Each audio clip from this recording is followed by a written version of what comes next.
कक्षा के प्यारे विद्यार्थियों, आज संस्कृत में हम शब्द रूपाणी अर्थात शब्द रूपों को याद करेंगे। तो ये सर्वनाम शब्द हैं बेटा, अस्मद अपने लिए हैं और एक है युष्मद का, दोनों पर टिक लगा रखी है मैंने जो दूसरों के लिए। तो इसको हम ऐसे याद करेंगे बेटा, तुम्हें पता है कि संस्कृत में वचन 3 होते हैं जबकि हिंदी में वचन 2 होते हैं। अब ये विभक्ति जो होती हैं बेटा, विभक्ति क्या होती है? विभक्ति हमारी 8 होती हैं। कारक प्रकरण के अंदर जो विभक्ति होती हैं वो 8 होती हैं, लेकिन इसमें बेटा 7 दे रखे हैं। हे या अरे वाली जो है संबोधन वो नहीं है, तो आपको 7वीं तक ही याद करनी है। अस्मद का है जैसे अहम, आवाम, वयम, मतलब मैं एक, हम दो, हम सब। माम मुझे, आवाम हम दोनों को, अस्मान हम सब के लिए। मया मेरे द्वारा, आवाभ्याम हम दोनों के लिए, अस्मा भी हम सब के लिए। महाम मेरा अकेले के लिए, महाम मुझे, आवाभ्याम हम दोनों को, असमभ्याम हम सब के लिए। मतय स्वयं के लिए, मतभ्याम और अश्मतय। मम मेरा, आवयो दोनों का, क्योंकि 2 मात्रा लग रही नो पे। देखो बेटा, जहां 2 मात्रा होती हैं जैसे तऊ दोन के लिए, अस्माकम हम सब के लिए, मई मेरी, आवयो 2 के लिए, अस्मासु हम सब के लिए। तो ये बेटे 3 वचनों में 7 विभक्ति आपको याद करनी है, अस्मद का रूप है। इसके बाद है बेटा युष्मद, मतलब दूसरे के लिए। त्वेम तुम, युवाम तुम दोनों, यूयम तुम सब। त्वाम या त्वया तेरे द्वारा, युवाम तुम दोनों के द्वारा, और युष्मान तुम सब के लिए। त्वया तेरे लिए, युवभ्याम तुम दोनों के लिए, युष्मा भी तुम सब के लिए। तुभ्यम या ते माने वे, ते माने वे। तो युवो युवभ्याम तुम दोनों के लिए, और युवभ्यम या वे तुम सब के लिए। त्वथ तू तेरे द्वारा, युवभ्याम तुम दोनों, युष्मत तुम सब के लिए। फिर ते आ रहा है इसमें बेटे, तव या ते। तव माने तुम्हारा, ते माने वे। युयो तुम दोनों द्वारा, युष्माकम तुम सब के लिए। त्वयि तेरे लिए, तेरे द्वारा, युवो तुम दोनों के लिए, युष्मासु तुम सब के लिए। तो 2 रूप तो हो गए बेटा ये। और अगला है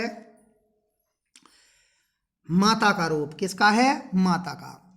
माता के में 8 व्यक्ति दे रखी हैं, आपने देखा है, क्योंकि प्रथमा, द्वितीय, तृतीय, चतुर्थी, पंचमी, षष्ठी, सप्तमी और संबोधन हे यारे इसमें है। तो ये उसी प्रकार याद करना जैसे मैंने आपको बेटा क्लास में बताया था। देव का रूप बताया था मैंने आपको, पत्र का बताया था मैंने आपको, बाल का बताया था मैंने आपको। तो ये माता का याद करना है। माता मात्रो मातरः, मातरम मात्रो मार्त, मात्रा मातृभ्याम मातृभिः, मात्रे मातृभ्याम मातृभ्यः, मातु मातृभ्याम मातृभ्यः, मातु मात्रो मात्राणाम, मातृ मात्रो मातृषु, हे मातः, हे मात्रो, हे मातृ। मतलब प्रथमा व्यक्ति और अष्टमी व्यक्ति दोनों एक जैसी होती हैं, केवल आपको क्या लगाना है बेटा इसमें? हे। तो इसके बाद प्यारे बच्चों एक और रूप दे रहा हूं माता के बाद, राजा का। राजन, राजन माने राजा। तो इसमें भी 8 व्यक्ति हैं आपकी, 8 व्यक्ति याद करनी है। जैसे राजा, राजनो, राजान, राजानाम, राजनौ, राज्ञे, राज्ञा, राजाभ्याम, राजाभिः, रागे, राजाभ्याम, राजाभ्यः, राज्ञे, राजाभ्याम, राजाभ्यः, राज्ञे, राज्ञो, रागा, रागी, रागो, राजसु, हे राजन, हे राजनो, हे राजन। इसमें भी बेटे प्रथमा और अष्टमी जो व्यक्ति है एक जैसी है, और माता में और राजा में कोई ज़्यादा अंतर नहीं है, दोनों एक जैसे ही हैं। माता के रूप से राजा का याद हो जाएगा और राजा के से माता का रूप याद हो जाएगा। तो ये बेटा आपको याद करनी है विभक्तियों में से। पेपर में बीच में से पूछा जाएगा, जैसे तृतीय व्यक्ति में राजा की में क्या आएगा, तो आप बताओगे राज्ञा, राजभ्याम, राजाभ्य। ऐसे ही प्यारे बच्चों ये जैसे माता का, माता में से पूछ लिया, जैसे द्वितीय व्यक्ति माता की क्या बनेगी, तो मातरम, मात्रो, मात्रे। उसी प्रकार बेटा ये जो आपको अभी पढ़ाए गए हैं इनसे आप संस्कृत की हिंदी बनाओगे और हिंदी की संस्कृत बनाओगे।